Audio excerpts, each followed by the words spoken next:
जी 10th class. तो आज हम जो है वो दूसरा जो रिसेप्टर है ह्यूमन में यानी कि ईयर वो स्टडी करने जा रहे हैं। इससे पहले हमने स्टडी किया था आई की स्ट्रक्चर को। आज हम ह्यूमन ईयर जो है उसकी स्ट्रक्चर और उसकी स्ट्रक्चर्स के जो फंक्शन है रिलेटेड वो हम सारे स्टडी करेंगे।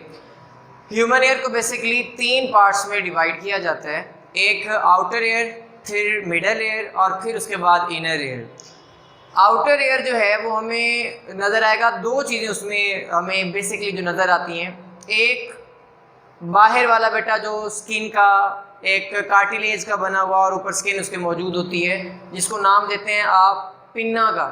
ये बाहर बेटा स्ट्रक्चर जो मौजूद होती है ना कान की, जो बैरूनी है, ये पिन्ना कहलाता है। इसमें कार्टिलेज मौजूद होती है, इलास्टिक कार्टिलेज, और इसके साथ साथ इसके ऊपर स्किन जो मौजूद होती है उस कार्टिलेज को कवर कर रही होती है। उसके बाद एक ऑडिटरी कैनाल होती है, एक ट्यूब होती है जो अंदर एक्सटेंड करती है, और लास्ट पे इसी आउटर एयर का हिस्सा होता है टिम्पैनम, एयर ड्रम जिसको बोलते हैं। एयर ड्रम या टिम्पैनम एक मेम्ब्रेन सी है, एक झिल्ली है बारीक सी, जो मिडल एयर को और आउटर एयर को सेपरेट कर रही होती है। तो बैरूनी कान में हमें जो चीज़ें नज़र आई हैं, एक पिन्ना है जो कार्टिलेज का बना हुआ है और उसके ऊपर स्किन कवर हुई है, कार्टिलेज इसमें इलास्टिक कार्टिलेज होती है। उसके बाद ऑडिटरी कैनाल स्टार्ट होती है। ऑडिटरी कैनाल में छोटे छोटे फाइन हेयर यानी बारीक छोटे छोटे बाल, और इसमें ग्लैंड्स भी कुछ मौजूद होते हैं और वो खारिज करते हैं एक खास किस्म की वैक्स, यानी कि जो हम कान भी साफ करें तो अंदर से वो वैक्सी मटीरियल निकलता भी है, तो वो वैक्स इसमें मौजूद होती है। और उस वैक्स का बेसिक फंक्शन जो है वो ये है कि उसने इंटरनल जो ये कैनाल है, ये ऑडिटरी कैनाल है, ये जो ट्यूब है, इसकी डैम्पनेस को कंट्रोल करना है, डैम्प रखना है इसको, यानी कि गीला रखना है, नमी रखनी है, खुश्क नहीं होने देना। और दूसरे नंबर पे बहुत सारे जो बाहर से आने वाले जर्म्स वगैरह या जो इंसेक्ट्स वगैरह होते हैं या मिट्टी धूल वगैरह इस तरह की चीज़ें, उनको भी रोकना है। यानी कि बाल जो हैं वो तो काम कर रहे हैं, जो बाहर से यानी कि चीज़ें आ रही हैं उनको फिल्टर करना है ताकि वो अंदर तक ना पहुँच पाएँ। और दूसरे नंबर पर जो ये हमारे पास यहाँ पर वैक्स होगी, उसने एक तो ये काम करना है कि डैम्पनेस बरकरार रखनी है, दूसरे नंबर पे बाहर से आने वाले इंसेक्ट्स वगैरह या डस्ट पार्टिकल्स वगैरह को जो है बाहर ही रोक के रखना है। उसके बाद हमारे पास लास्ट पे है जी टिम्पैनम। टिम्पैनम में एयर ड्रम इसको बोला जाता है। एयर ड्रम जिसे कान का पर्दा कहते हैं, ये बारीक सी झिल्ली है बेटा, बारीक सी मेम्ब्रेन है जो बैरूनी कान को दरमियानी कान से सेपरेट कर रही होती है। उसके बाद हमारा स्टार्ट होता है दरमियानी कान, यानी कि जो मिडल एयर है वो यहाँ से स्टार्ट होगा। मिडल एयर में 3 कान की हड्डियाँ हैं, मिडल एयर ऑसिकल जिनको बोला जाता है। और ये मिडल एयर ऑसिकल जो है इनके बिल तरतीब ये कान की छोटी हड्डियाँ, यानी हमारी बॉडी में सबसे छोटी हड्डियाँ हैं, और इनमें भी सबसे जो छोटी हड्डी है वो स्टेप्स है। इन तीनों के नाम है मैलियस, इंकस और स्टेप्स। इनको हैमर, एनविल और स्टिरअप भी बोला जाता है। तो मैलियस, इंकस और स्टेप्स, इस सबसे इन सब में जो छोटी हड्डी है, और पूरी बॉडी में हमारी जो सबसे छोटी हड्डी है, स्मॉलेस्ट बोन है बॉडी में, वो स्टेप्स कहलाती है। और हमारी बॉडी की सबसे बड़ी जो हड्डी है उसको नाम दिया जाता है फीमर, जो हमारी रान की हड्डी है।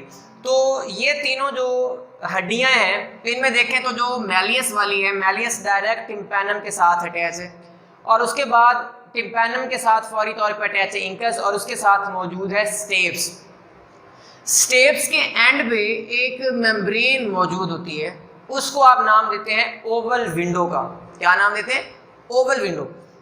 ये जो ओवल विंडो है, ये मेम्ब्रेन ये मिडल एयर को इनर एयर से सेपरेट कर रही होती है। तो आप अगर देखें तो मिडल एयर में एक ये ऑसिकल्स हैं, एयर ऑसिकल्स, ये यूस्टेशियन ट्यूब मैं बताता हूँ इसके मुतालिक, और ये वाली ओवल विंडो, ये तमाम ये 3 चीज़ें जो है इसका हिस्सा है, मिडल एयर का हिस्सा है।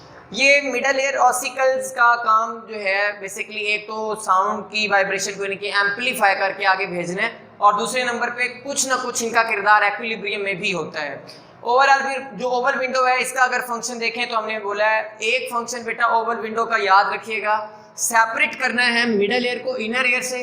दूसरा काम है कि साउंड की जो वाइब्रेशंस आ रही हैं, ये जो साउंड की वाइब्रेशन गुजर के आ रही हैं और यहाँ पे जब वो टकराती हैं टिम्पैनम के साथ, ये वाइब्रेट करता है और इनको वो वाइब्रेशन हड्डियों को ट्रांसफर करता है, तो ये ओवल विंडो उसको मजीद एम्पलीफाई करके, मजीद बढ़ा के इनर एयर की जानिब भेज दी है। तो यहाँ पे इस इनर एयर में एक स्ट्रक्चर मौजूद है जिसको कहते हैं यूस्टेशियन ट्यूब। ये यूस्टेशियन ट्यूब एक रुडिमेंट्री स्ट्रक्चर भी है ह्यूमन में। यूस्टेशियन ट्यूब का बेसिक फंक्शन मिडल एयर को एक तो नोज वाली कैविटी, नेजल कैविटी से अटैच करना है, यानी कि अगर हम इसका एक फंक्शन देखें तो ये है कि यूस्टेशियन ट्यूब जो है वो नेजल कैविटी को हमारे मिड ब्रेन के जो यानी कि मिडल एयर है उसके साथ अटैच करना है। दूसरे नंबर पे टिम्पैनम की बोथ साइड पे जो एयर प्रेशर है उसको भी मेंटेन करने में इसके किरदार होते हैं, यानी कि यूस्टेशियन ट्यूब एक तो एयर प्रेशर को टिम्पैनम की बोथ साइड पे कंट्रोल कर रही है और दूसरे नंबर पे इसका एक काम है नेजल कैविटी को मिडल एयर के साथ अटैच करवाना। लास्ट में हमारा जो इनर एयर है, इनर एयर वाला हिस्सा देखें तो उसमें एक तो ये स्नेल शेप ऑर्गन आता है कॉक्लिया, ये स्नेल शेप होता है, कॉक्लिया है और इसकी 3 डक्ट्स होती हैं, यानी कि ये बलदार, इसकी 3 नालियां हैं और वो बलदार हैं, क्वाइल्ड ट्यूब्यूल्स हैं, ये क्वाइल्ड स्ट्रक्चर इसकी। जो मिडल इसकी डक्ट होती है उसमें साउंड रिसेप्टर सेल्स होते हैं जो बेसिकली साउंड को के जो यानी कि वाइब्रेशंस होती हैं उनको रिसीव करते हैं। तो उसके बाद यहाँ पे ऊपर ट्यूब्स, फ्लूइड फिल्ड ट्यूब्स मौजूद होती हैं जिनको आप बोलते हैं सेमी सर्कुलर कैनाल्स। ये सेमी सर्कल वाली यानी इसकी स्ट्रक्चर होती है, पूरा सर्कल नहीं है लेकिन सेमी सर्कुलर स्ट्रक्चर्स होती हैं और इनके एंड पे एक स्ट्रक्चर मौजूद होती है वेस्टिब्यूल। ओवरऑल ये इनर एयर के सेंट्रल स्ट्रक्चर है, यानी कि ये दोनों के दरमियान मौजूद है, वेस्टिब्यूल्स है। अब जो कॉक्लिया है इसमें एक फ्लूइड मौजूद होता है जिसको आप बोलते हैं कॉक्लियल फ्लूइड। जब अब सुनने का अमल अगर देखते हैं यहाँ पे, क्योंकि मैंने ये बात समझानी है तो पूरे जो अगला आपका वो टॉपिक है छोटा सा कि जो हेयरिंग प्रोसेस है, सुनने का अमल वो किस तरह से, साउंड वेव्स आती हैं, साउंड वेव्स ऑडिटरी कैनाल में से गुजरती हैं, वो वाइब्रेशंस जब यहाँ पे पहुँचती हैं एयर ड्रम पे तो एयर ड्रम जो है इस तरह वाइब्रेट करता है हल्का हल्का। इसकी वाइब्रेशन से जो नेक्स्ट हमारी हड्डियाँ हैं ये तीनों छोटी, इनको वो वाइब्रेशन रिसीव होती है। ये वाइब्रेट, क्योंकि ये सॉलिड है, ये वाइब्रेशन करेगी, अगली वाइब्रेट होगी, वही वाइब्रेशन आगे पहुंचेगी और मैंने बोला कि ओवल विंडो उस वाइब्रेशन को मजीद एम्पलीफाई करके आगे पहुंचा रही है इनर एयर की तरफ। तो ओवल विंडो से ये वाली वाइब्रेशन पास करती हैं कॉक्लिया की तरफ, तो कॉक्लियल फ्लूइड जो है अब वो वाइब्रेट करेगा और कॉक्लियल फ्लूइड वाइब्रेट करने की वजह से यहाँ जो ख़ासतौर पे मिडल एयर में साउंड रिसेप्टर सेल्स होते हैं वो नर्व इम्पल्स पैदा करते हैं और वो नर्व इम्पल्स पैदा होती है तो यहाँ पे कॉक्लियल नर्व्स होती हैं, वो लेके जाती हैं ब्रेन की तरफ वो नर्व इम्पल्स, ताकि जो हमने साउंड सुनी है उसका इंप्रेशन हमें ब्रेन जो है हमारा दे सके।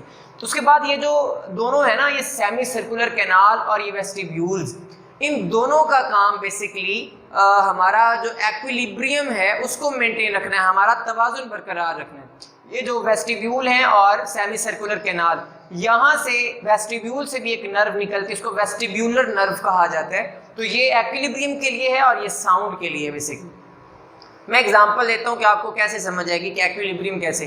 अगर हम बार बार एक ही ऐसे झूले पे गोल चक्कर लगाएं, बहुत ज़ोर से ऐसे चक्कर लगाते रहें घूमते रहें और थोड़ी देर के बाद या हम ऐसे इसी तरह से घूमते रहें तो बाद में थोड़ी देर बाद हमें चक्कर आना स्टार्ट हो जाते हैं। मतलब हम जब रुकते हैं तो हमसे आराम से रुका नहीं जाता, यानी बिल्कुल हम स्टेबल या स्टेशनरी नहीं हो पाते, हमें ऐसे ही लगता है हम अभी भी घूम रहे हैं, चक्कर आ रहे हैं, गिर जाएंगे। तो बेसिकली ये हमारा जो यहाँ पे ये कॉक्लियल फ्लूइड होता है और ये वेस्टिब्यूल्स वगैरह होती हैं इनके अंदर और ये सेमी सर्कुलर कैनाल, इनके अंदर जो फ्लूइड मौजूद होता है वो स्टिल वो मूव कर रहा होता है, वो मूविंग वाली कंडीशन में होता है। जब तक वो रुकता नहीं तो हम तब तक स्टेबल नहीं हो पाते। तो इस तरह ज़हन में रख लें कि ये किस तरह से हमारा जो एक्विलिब्रियम है बॉडी का पोस्चर वो कैसे कंट्रोल करते हैं।